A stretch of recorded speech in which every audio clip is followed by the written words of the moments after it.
Okay, we are going to start talking about the oldest continuously used writing system in the world. That's right, that is writing Chinese characters, also called logograms.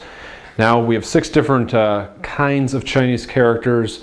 If you want to do research on those, I will have some included in this chapter of the book. I'm not going to spend time practicing writing Chinese characters in here, and in fact, after today, I am really going to try to stick to pinyin just for the sake of it's faster and easier with communication. I will include the characters in the downloads, so if you want to practice the characters, I'll also have some exercises in the book, in the downloads. So for now, let me just show you this. Here's how characters come to be. Here's what's going on. First, you have those ancient pictograms we were talking about. Pictures that were drawn on, written on turtle shells, on bones. The first one is the word for sun. It kind of looks like a sun. I hope that looks like a fish. Moon. Horse again, keeps coming back. These are known as gu zi. Gu means very old, ancient. So gu zi. Zi is a word. It means word. Zi. So every character is a zi. So these are gu zi. Then they evolved into traditional Chinese characters which were used everywhere until the 1950s. Now in the 1950s, China moved on to a simplified version. A lot of it was political, but they're easier to read. So let's look at how these gu zi, ancient characters, evolved into traditional characters. So here, the sun moves to this character we use today. Fish, this traditional character used today. Moon, horse, these are traditional characters. They're known as fan ti zi. Fan ti zi. Now some of the fan ti zi are the same as the new simplified characters known as jian ti zi. Jian ti zi. So you can see the ones that are very simple with just a few strokes are the same, like this one, zhi, there's the pinyin. Zhi meaning sun. Yu, second tone means fish, yu, yu. And then moon, that's yue. Moon. Same word because again, not too many strokes. Now here with horse, you can see, and with fish, you can see that just a line replaces the 4 little, they're called dians, the little dots here. So same thing with horse, you can see how they've been replaced with a straight horizontal line, and these strokes inside have been simplified to simply a box.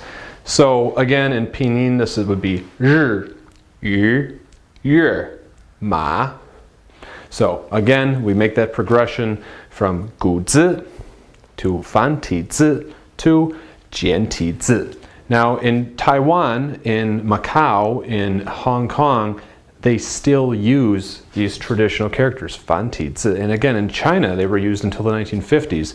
But the government in the 50s changed to a more simplified version. I guess it was one reason it was more accessible to people who did not have a lot of education.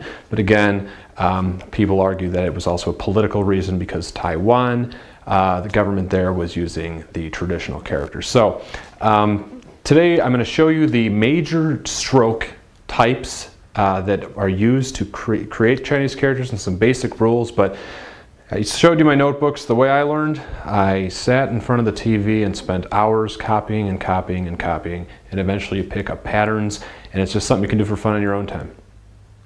So I'll erase the board, I'll show you some strokes. Okay, some have argued that there are 31 different strokes. These would be brush strokes because the utensil before in ancient times to write characters was, a brush.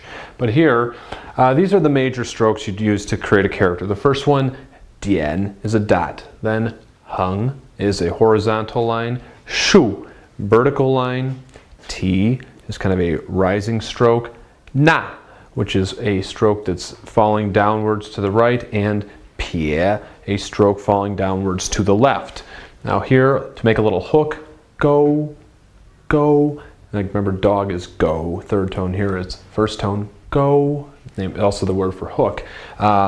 Wan is kind of slightly concave to the left, and xie xie, slightly concave to the right. So these 9 strokes here are some of the major ones, and I'm going to show you how to put them in to practice now with writing a few characters.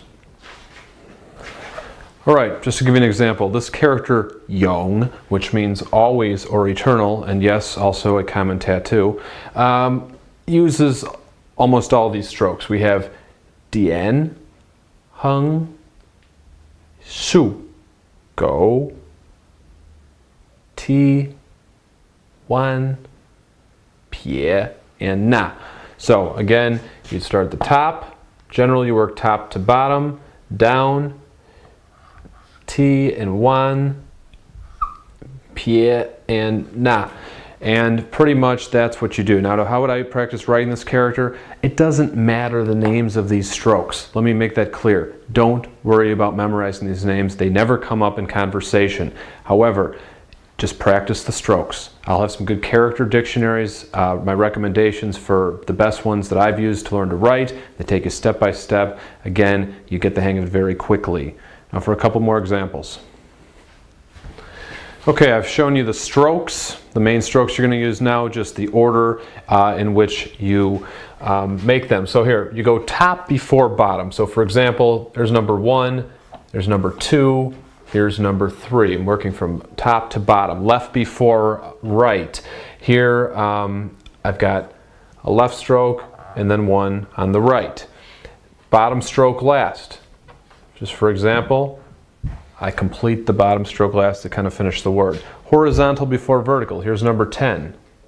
That's why this is a common hand signal for number 10 in China.